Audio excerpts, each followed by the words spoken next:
I'm Alex, and today we're diving into the shocking story of two Everest climbers who insulted their Sherpas and paid the ultimate price. A combination of overconfidence, impatience with safety protocols, and a documented hostility toward expert guidance led them to a deviation so small, so casual, that no one watching could believe it ended horrifically.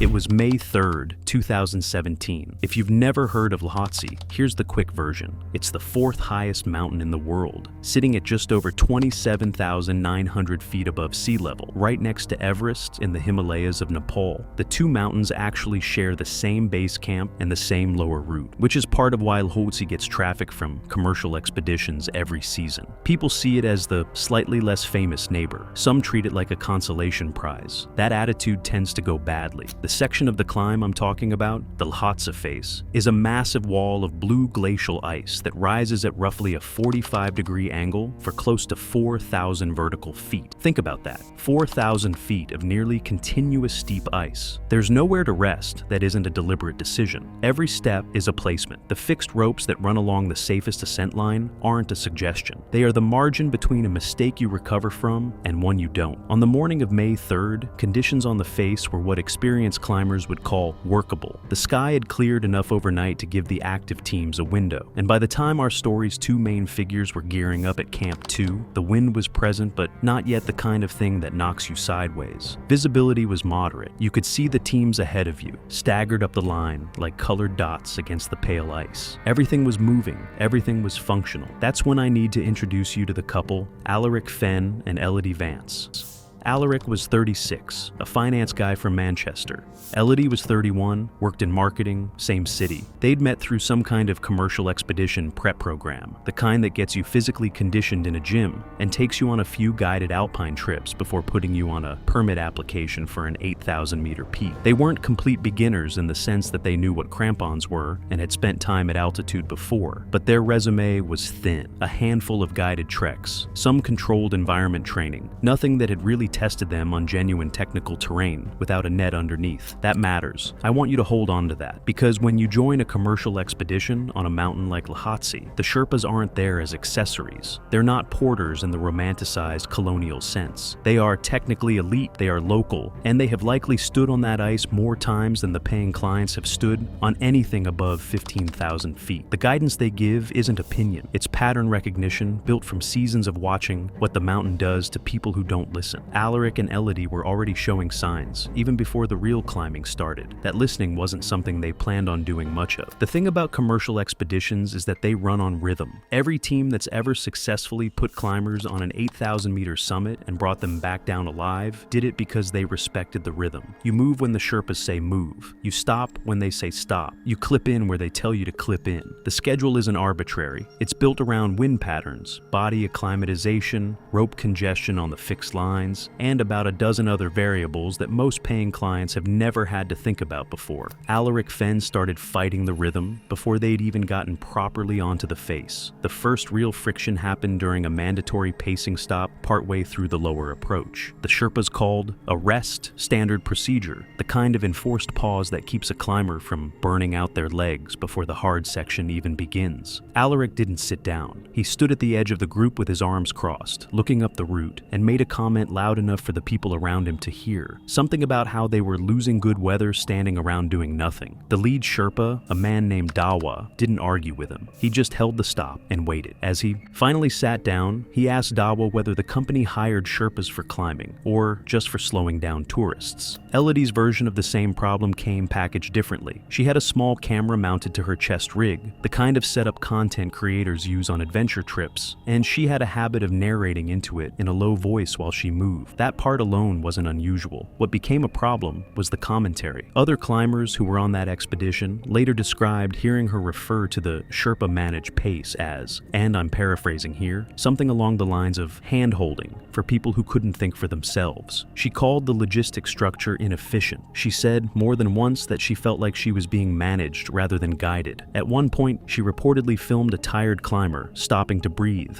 and quietly said into the camera that this is why these expeditions turn into daycare. At a bottleneck section, a point where the fixed rope narrowed the viable path and teams had to queue and move in intervals, both of them became visibly impatient. These bottlenecks are genuinely uncomfortable. You're standing on steep ice, you're tired, you're cold, and you can see the road ahead of you, just sitting there empty. The instinct to move is hard to fight, but the reason for the queue is that the anchors along that section can only handle so much load, and the Sherpas spacing teams out are doing exactly what they're supposed to do. Alaric began pushing forward in the queue aggressively. Dawa had to redirect him twice. The second time, Dawa's tone was noticeably firmer. Alaric stepped back, turned to Elodie, and said something that made her laugh. One climber later claimed Alaric muttered something along the lines of, "It's amazing how a guy carrying gear suddenly thinks he's running the mountain." The Sherpas on this expedition were professionals, and they kept the operation moving, but the other climbers in the group noticed. When you're roped into a team dynamic at altitude, you feel the tension like a change in air pressure. Something was off with those two, and it wasn't just nerves or altitude adjustment. It was contempt, and contempt at 21,000 feet, on a mountain that has killed people far more experienced than Alaric Fenn and Elodie Vance, is a very specific kind of dangerous. There's a difference between a nervous climber pushing back on instructions and a climber who has genuinely decided that the instructions don't apply to them. Nervous climbers ask questions. They want reassurance. They're difficult in a way that comes from fear, and fear is actually pretty workable on a mountain. You can talk to fear, you can reason with it, you can walk someone through why the rule exists and watch their posture change. What Alaric and Elodie were doing wasn't fear, it was dismissal. By the time the team was making real progress up the Lhotse face, the pattern had become consistent enough that the Sherpas were no longer surprised by it. They were just managing it. Every enforced procedure became a negotiation.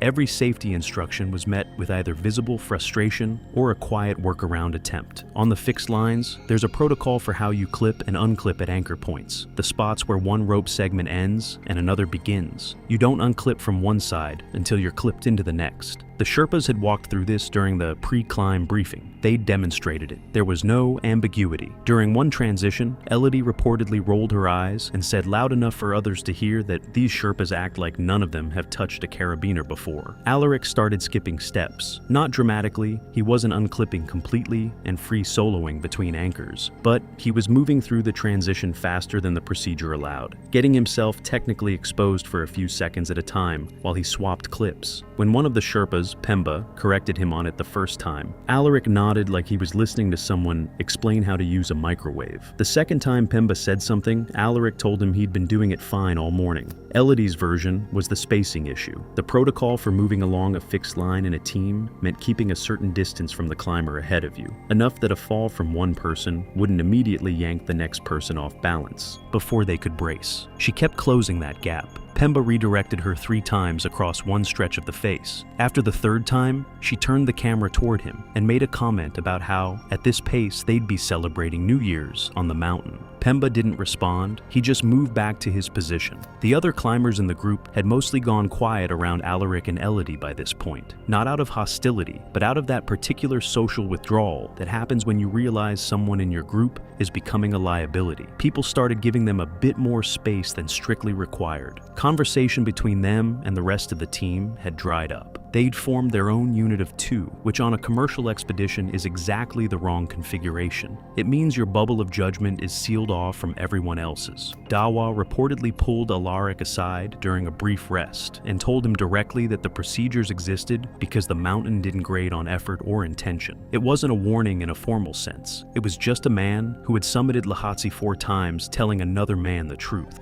Alaric thanked him and then asked how much further to the next camp. By the time they hit the steeper sections of the Lhotse face, somewhere around 22,000 feet, Alaric and Elodie had stopped pretending to follow instructions altogether. The polite dismissiveness from earlier turned into active refusal, and that's when things started getting genuinely dangerous for everyone around them. The rope handling protocols were the first thing they started ignoring. On a fixed line, you're supposed to maintain a certain amount of slack between you and the climber ahead, enough that you're not yanking each other off balance. not so much that you're climbing unprotected. Sherpas had explained this at base camp, reinforced it during the acclimatization rotations, and repeated it every single morning before they started moving. Basic stuff. Climbing 101. Alaric decided the spacing rules didn't apply to him. He kept closing the gap between himself and the climber in front, sometimes getting within a few feet, which meant if that climber slipped or stopped suddenly, he'd have no time to react. When a Sherpa turned around and gestured for him to back off, Alaric just shook his head and stayed where he was. He muttered something about how the spacing was arbitrary and how he wanted to stay warm by keeping closer to the person ahead. Elodie was worse with the clipping procedures. At every anchor point where climbers had to unclip from one section of rope and reattach to the next, she started rushing the process. Instead of securing herself to the new rope before releasing the old one, which is the standard safety practice, she'd try to do both movements at once. A Sherpa intercepted her at one anchor and physically stopped her hand from unclipping too early, and Elodie pulled back like she'd been burned. She started filming him immediately, asking why he was interfering with her natural rhythm. The pacing groups became a nightmare. The expedition had staggered the climbers into small pods for safety, with Sherpas positioned at the front and back of each pod to control speed and catch any problems early.